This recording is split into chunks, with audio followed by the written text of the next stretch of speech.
Hello guys, lucky baby കാണിച്ചു വെച്ചേക്കുന്ന പണി ഇന്നലെ രാത്രി ഷൂവിൽ മൂത്രം ഒഴിച്ച് വെച്ചു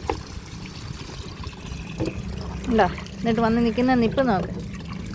പിന്നെ എന്തിട്ട് ചെയ്താൽ കൊള്ളാമെന്ന് പറയും.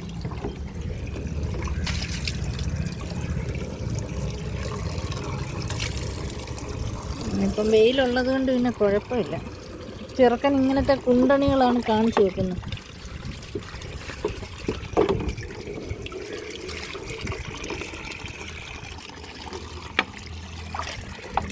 ഉണ്ടോ, ഷൂ കഴുകാൻ നിൽക്കുക.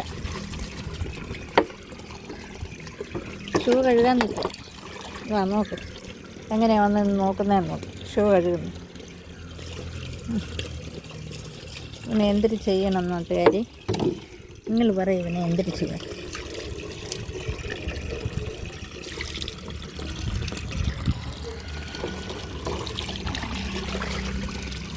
മൂത്രം മാറിയിട്ടാണെന്ന് ഒരു പറ്റൻ.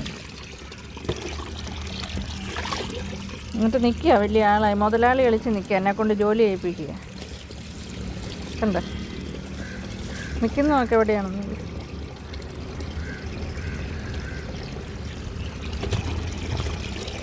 ഇന്നലെ എൻ്റെ കൂടെ കിടക്കാനായിട്ട് വന്നില്ല.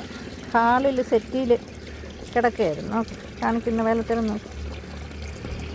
എന്നിട്ട് രാത്രി കാണിച്ച പരിപാടിയാണ് ഇതൊക്കെ. ഇന്നലെ എന്നെ കടിക്കാൻ വരുമായിരുന്നു ഞാൻ കിടക്കാൻ വിളിച്ചപ്പോഴത്തേന്. എന്നിട്ട് ഇങ്ങനത്തെ വേലത്തരമൊക്കെ കാണിച്ചു വെച്ചു. ഈ കുട്ടിയെ എന്തിട്ട് ചെയ്യണം നിങ്ങൾ പറയും. എന്നിട്ട് നിൽക്കുന്ന നിപ്പ് നോക്ക്. കുസൃതിയേ ഉള്ളു കയ്യിലാകപ്പാട്. അഴുക്ക് ചെറുക്കൻ, അഴുക്ക് ചെറുക്കൻ.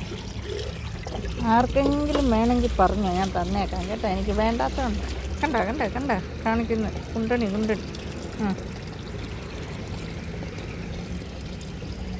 ഇനി അവനെയും കൂടി കുളിപ്പിച്ചെടുത്തോണ്ട് അങ്ങ് പോകാതെ നടക്കും. ഷൂവിൽ ആരാടാ മൂത്രം ഒഴിച്ച് വെച്ചേ? ആരാടാ മൂത്രം ഒഴിച്ച് വെച്ചേ? ലക്കി.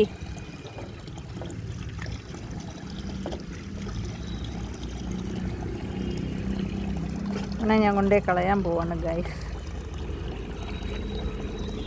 ഇവൻ്റെ ശല്യം എനിക്കങ്ങോട്ട് സഹിക്കാൻ പറ്റുന്നില്ല ഗൈസ്. കണ്ണിലാണെ മരുന്നൊഴിക്കാൻ സമ്മതിക്കില്ല ഗൈസ്. നിങ്ങൾ കേൾക്കണം ഗൈസ് എൻ്റെ ദയനീയ അവസ്ഥ.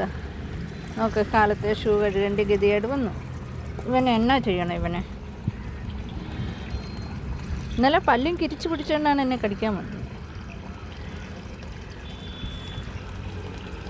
ഓക്കെ ഗൈസ്, ഞാൻ എൻ്റെ ജോലി, വളരെ ദയനീയമായ അവസ്ഥയിലുള്ള ഞാൻ എൻ്റെ ജോലി തുടരട്ടെ.